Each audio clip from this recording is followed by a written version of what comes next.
안녕하세요. 더자람에서 근무하고 있는 황선미입니다. 오늘 얘기해 볼 내용은 우리 아이가 발달이 느리다면 어떻게 할까입니다. 발달이라는 것은 걷고, 말하고, 의사소통하고, 다른 사람들과 관계하는 것처럼 새로운 기술을 습득하고 변화하는 것을 말합니다. 그렇기 때문에 발달은 단지 어렸을 때만 진행되는 것이 아니라 전 생에 걸쳐서 진행이 됩니다. 또 발달은 사람마다 다르기 때문에 모두 다른 방향, 다른 모습, 다른 형태로 진행이 됩니다. 계속해서 변화하고 여러 가지 다른 것들에 의해서 상호작용하는 힘에 의해 영향을 받게 됩니다. 발달의 영역은 주로 언어 발달, 인지 발달, 운동 발달, 그리고 사회 정서 발달, 그렇게 많이 이야기되는데요. 최근에는 적응적인 발달도 이야기하고 있습니다. 적응적인 발달은 자조라든지 일상에서 필요한 기술들을 말하는데요. 그 모든 것들을 다 발달 안에 포함이 되겠습니다. 발달이 느린 원인은 굉장히 다양합니다. 선천성인 대뇌 발달 이상과 같이 신체 구조의 이상으로 인해서 발달이 느려지는 경우도 있고요. 대사 이상이나 감염처럼 생물학적 요인들 때문에 발달이 느려지기도 합니다. 또는 사회 경제적인 요인 때문에 발달이 잘 이루어질 수 있도록 적정한 시기에 적당한 자극이 없었기 때문에 발달이 느려지는 경우도 있습니다. 발달이 느리다고 말할 때 우리는 발달 지연을 이야기합니다. 발달 지연은 해당하는 나이에 성취해야 하는 발달들이 되지 않은 상태를 말합니다. 발달 선별 검사에서 해당 연령의 평균적인 발달을 기준으로 봤을 때 25% 정도 느린 경우를 발달 지연이라고 이야기합니다. 이때는 한 가지만 보고 특정한 진단을 하지 않습니다. 왜냐하면 사람마다 발달 속도가 모두 다를 수 있기 때문입니다. 발달 속도가 느린 것은 발달이 느리다는 것과는 다른 이야기입니다. 우리나라에서는 영유아 건강검진을 하고 있습니다. 영유아 건강검진은 개월별로 중요 발달을 체크하게 되는데요. 이때 발달 지연이 있을 경우에는 심화평가가 권고되거나 추적 관찰이 요망되는 것으로 진단되기도 합니다.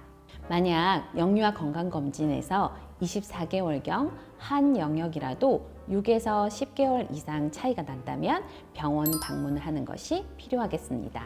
많이 궁금해하시는 언어 발달로 예를 들어 보겠습니다. 언어는 의사소통의 한 수단입니다. 의사소통에는 언어적 의사소통과 비언어적인 의사소통이 있습니다.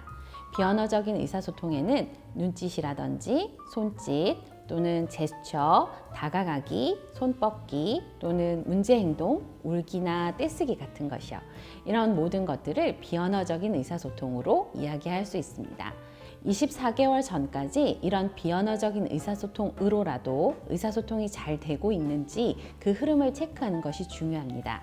18에서 24개월 정도의 영유아 검진 때는 이 언어 발달이 상당히 중요한 요소로 작용하게 됩니다. 24개월 정도 되었을 때 언어가 지연되어 있다면 언어 평가가 필요할 수 있습니다. 만약 36개월이 되었을 때도 언어 지연이 있다면 그때는 언어 평가뿐만 아니라 언어 치료도 필요한 단계입니다. 왜냐하면 36개월부터는 아이들이 또래와 함께하는 활동들이 늘어나는 시기입니다. 다른 발달에도 영향을 줄 수 있기 때문에 언어 치료가 필요할 수 있겠습니다. 먼저 전문기관을 방문해야 합니다. 전문기관으로는 자치구마다 육아종합지원센터도 있습니다.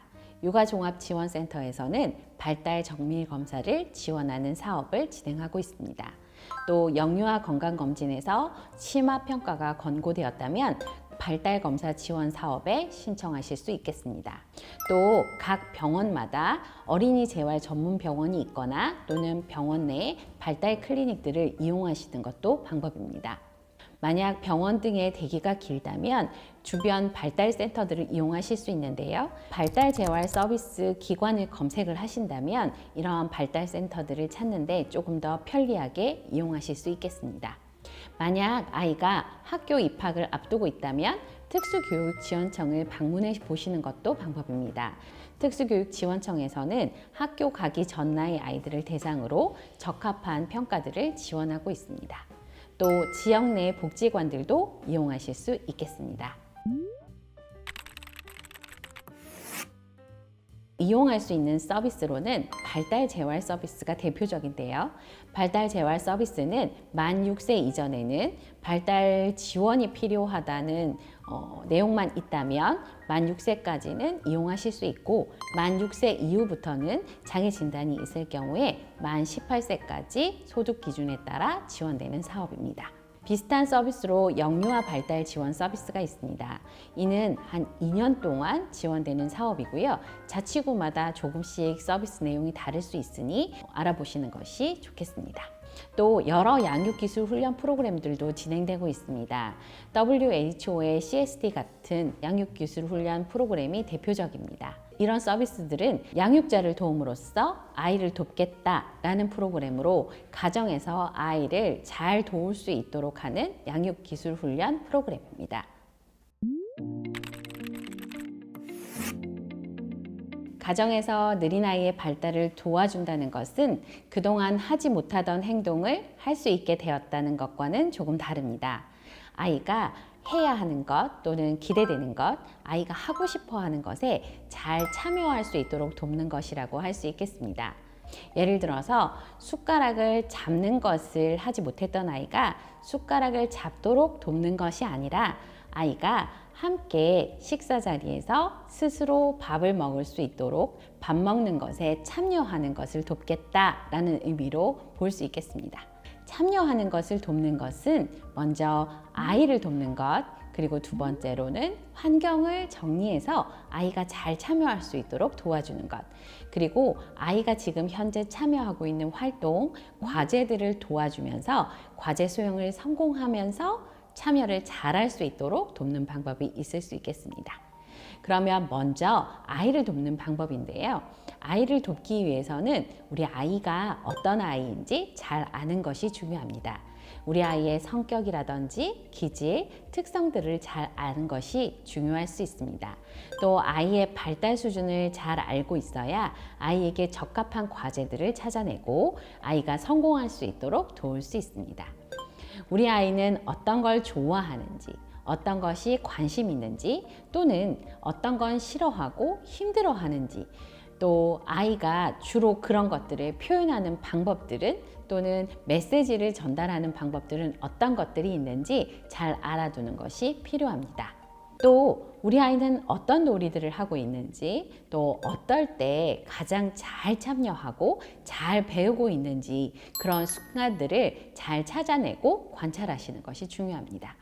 이렇게 관찰되고 찾아낸 것들은 아이가 좀 더 잘 참여할 수 있는 그런 기회를 만드는 데 이용될 수 있습니다. 다음으로는 환경을 잘 정리해서 돕는 것입니다. 환경은 아이가 편안하고 안정된 분위기일 경우에 훨씬 더 잘 참여할 수 있습니다. 집중할 수 있는 환경을 만들어 주십시오. 불필요하거나 집중에 방해되는 것들은 정리합니다. 아이가 내가 해야 하는 과제에 좀 더 잘 집중할 수 있도록 다른 모든 것들은 치우고 그 과제를 함께 합니다. 그리고 양육자는 아이를 잘 도울 수 있는 위치에서 아이를 돕습니다. 보통은 아이 정면에 앉아서 아이가 하고 있는 활동을 함께 보면서 아이를 도울 때 가장 잘 아이가 참여할 수 있습니다. 그리고 과제 수행을 성공하도록 하는 방법인데요. 과제 수행을 성공할 때는 먼저 아이가 좋아하고 관심 있는 것부터 시작을 합니다. 아이가 좋아하고 관심 있는 것으로 시작하면 아이가 좀 더 빨리 이 활동에 참여할 수 있게 할 수 있습니다. 그리고 성공할 수 있도록 돕습니다. 성공할 수 있도록 돕는 것은 아이의 발달 수준에 맞는 과제를 잘 제공하거나 또는 그에 맞는 도움들을 제공하는 것입니다. 너무 어렵거나 너무 쉬운 과제는 아이가 참여하는 것을 방해할 수 있습니다. 한 번에 한 단계씩 가르치면서 아이가 좀 더 성공할 수 있는 기회들을 많이 만듭니다. 또 아이 수준에 맞게 가르치기를 하는데요. 이때는 아이가 말하는 수준, 한 단어로 말한다면 한 단어로 말해주고 두 단어로 말한다면 두 단어로 말해주면서 아이가 좀 더 성공적으로 참여할 수 있게 도울 수 있습니다. 이 모든 과정에는 칭찬하기가 필수입니다. 칭찬을 하는 동안 아이는 내가 잘하고 있음을 확신할 수도 있고요. 또 엄마나 아빠가 나의 시도나 노력을 알아주는 것으로써 참여를 계속 지속할 수 있습니다. 가정에서 돕는 방법은 아이와 그리고 아이의 환경과 아이가 하고 있는 과제들을 잘 조절함으로써 아이의 참여를 늘릴 수 있는 것이 중요합니다. 느린 아이의 발달을 어떻게 도와주는지에 대해서 알아보았는데요. 중요한 것은 느린 아이를 위해서 빠르게 좀 더 정확한 검사와 진단을 통해서 적합한 서비스를 찾아내고 그때 학교라든지 가정 또는 보육시설 모든 지역사회 기관들과 협력해 가는 것이 중요할 수 있겠습니다. 그리고 나서 아이에 대해서 잘 이해하고 아이의 참여를 돕기 위해서 가정에서 돕는 것으로 느린 아이의 발달을 도와줄 수 있겠습니다. 여러분들이 느린 아이의 발달을 잘 도울 수 있도록 저희는 언제나 응원하고 있습니다. 감사합니다.